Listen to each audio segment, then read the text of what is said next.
पिताजी की उम्र का भी मेरा अगर कोई बुजुर्ग उनके घर पे जाता है तो उनको नीचे बैठने की पोजीशन मिलती थी, और पानी पिलाना तो बहुत दूर की बात है, तमीज से बात भी नहीं की जाती थी। यह सभी समाजों के साथ होता था, केवल कुशवाहा समाज के साथ नहीं, सभी समाजों के साथ। तो मैं आपके उस दर्द के लिए राजनीति में आया हूं, उस विकास के लिए राजनीति में आया था कि धौलपुर की धरती पर रोजगार के साधन जितने होने चाहिए थे वो कभी हुए नहीं।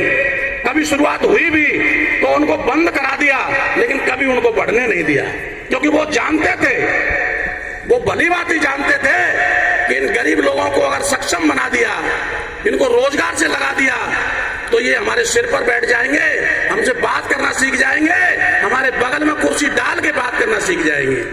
इसलिए उन्होंने कभी यहां पर रोजगार नहीं दिया। और मेरा मकसद पहले ही दिन से राजनीति में आने से पहले मैंने यहां पर एक फैक्ट्री डाल दी थी, उसी का नतीजा है। मेरी इन कोटी महिलाओं से कोई जाति दुश्मनी नहीं है, केवल एक ही दुश्मनी है कि उनको यह एहसास हो गया था कि ये लड़का रुकने वाला नहीं है। जब ये राजनीति में आने से पहले लोगों को रोजगार दे सकता है, तो अगर इसके पास राजनीति की ताकत आ गई तो पता नहीं कितना रोजगार देगा। इसलिए इन्होंने मुझे अपने रास्ते से हटाया और कोशिश करते रहे कि अंदर ही पड़ा रहे, बाहर नहीं आए।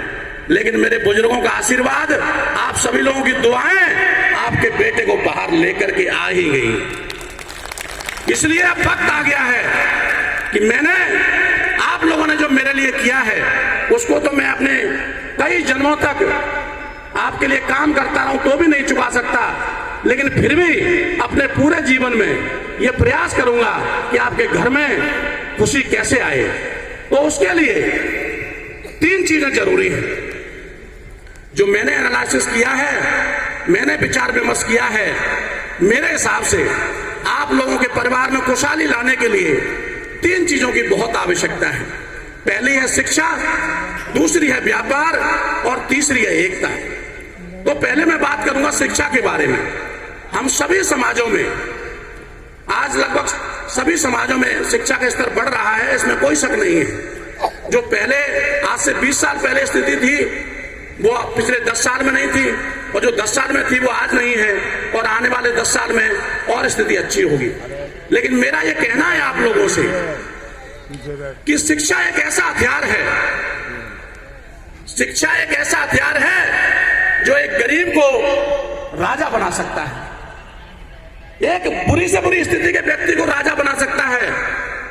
उदाहरण आप लोगों के सामने है कि कोई बच्चा जब हमारा IAS IPS बन जाता है तो आप सोचो कैसे कोठी और महल वाले लाइन में खड़े होकर के इंतजार करते हैं 2-2 घंटे, 4-4 घंटे।